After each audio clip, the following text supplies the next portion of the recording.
ยมอะไรกระปุนเป็ดประมาณรมเตียนคอมตาเสียตามน้องไปพนมอาบทตัวทมรมตกตัวนอนให้สัตว์เลย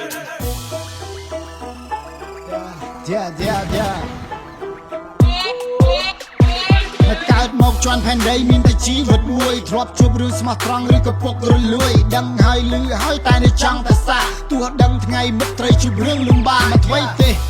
វាមិនណែនឹងជាផុតអតីតកាលបច្ចុប្បន្នរហូតដល់ថ្ងៃរលត់រឿងរ៉ាវច្រើនណាស់ដែលបែងចែកចេញពីគ្នាបញ្ហារួចជាជីវិតមិនសិតគ្រប់ពេលវេលាខំប្រឹងធ្វើការគឺដើម្បីក្រពះតែមកខាងកាដូបសាមកខាងទៀតយកជ័យជំនះបើស្អីចិត្តស្លាប់សម្លេងកំសត់រងគ្រោះពេលមនុស្សចិត្តស្លាប់ពោះសម្ដីក៏វារស់ខំប្រឹងធ្វើល្អទាន់ខ្លួននៅរស់ប្រយ័ត្នត្រូវស្ដាយក្រោយពេលវេលាកន្លងហួរកន្លែងណាខ្វះខាតយើងត្រូវតែពឹងជួឈានជើងដើរទួមិនចាំបែកគេបបួងអង្គុយគិតពីជីវិតពេលខ្លះស្ទើរតែឈួតទីងធំក្នុងខ្លួនដកដង្ហើមចង់ខួតឧបសគ្គជាសៃវាខ្ញុំត្រូវឡើងប្រកួតវាយខ្មាំងស្ត្រីឲ្យវារលាយសួត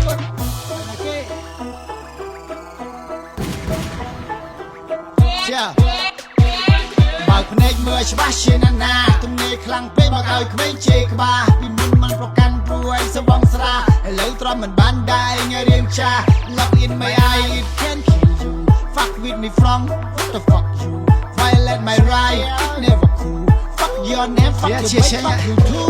ខាត់ you ឲ្យមិនសូវទំនេរដូចមុនជំនឿរោមជាតិរងគ្រោះទឹកចំនួនស្រវេស្រវាចេញពីផ្ទះរកវិធីដោះស្រាយរកទីជំរកមិនដឹងទឹកមិនដឹងបាយតែ gangster កាំងស្អីសំដីវាជ្រុលជ្រោះចង់បង្កបញ្ហាវាមកចង់ឆ្លោះថាមិនចង់ឆ្លើយឆ្លងនាំមានចំនួនតែបើយើងស្លូតពេកខ្លាចជាជនរងគ្រោះ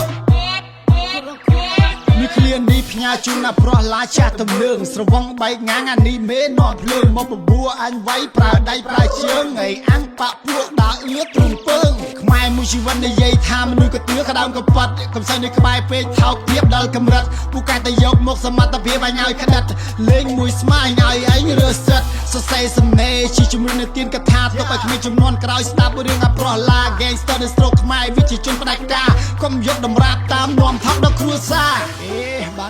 នហើយវៀតទីកប់ចាបើកភ្នែកមើលច្បាស់ជាណាទំនេរខ្លាំងពេកមកឲ្យក្មេងជេរក្បាលពីមុនមិនប្រកាន់ព្រួយសបងស្រាឥឡូវទ្រាំមិនបានដែរញ៉ារៀងចា Lock in my eye it can kill you Fuck with me from what the fuck you Violate my right it never cool Fuck your name fuck your bitch fuck you tooក្មេងក្នុងវត្តចង់អប់រំចាស់រៀននៅក្នុងសាលាឬតែរៀនខ្ពង់ខ្ពស់ដល់រដ្ឋមនីសតាតាំងខ្លួនមានតែឯងទុកអ្នកផ្សេងបាត់ផ្សាស្ដាប់ពាក្យឲ្យច្បាស់សង្សក្រិតធัวអារាហាំងតាំងបននៃមាសកាលើមើរៀមដៃប្រណំនឹកគុណតែរតនាសរំលឹកគ្រូបាតព្យាយមេដានៃបៃតាព្រោះខ្ញុំធ្លាប់រៀនខបល័យត្រីសខាមេត្តាករណាមុទិតាឧបេក្ខាព្រមវិហារទាំង4កើតមកយើងត្រូវតែមានអ្នកចូលចិត្តអួតខ្លួនឯងមកពីអ្នកមិនបានរៀនបើរវល់តែញៀនខួរក្បាលក៏គ្មានអត់ចំណេះជាស្ពានទិញសភៅមនាសតិត្រូវមកបានមានដូចចន្លត់ទៀតបើភ្នែកមើលច្បាស់ជាណាទំនេរខ្លាំងពេកមកឲ្យក្មេងជេរក្បាលពីមុនមិនប្រកាន់ព្រួយសបងស្រាឥឡូវទ្រាំមិនបានដែរញ៉ារៀងចា Lock in my eye it can kill you Fuck with me from what the fuck you Violate my right it never cool Fuck your name fuck your bitch fuck you too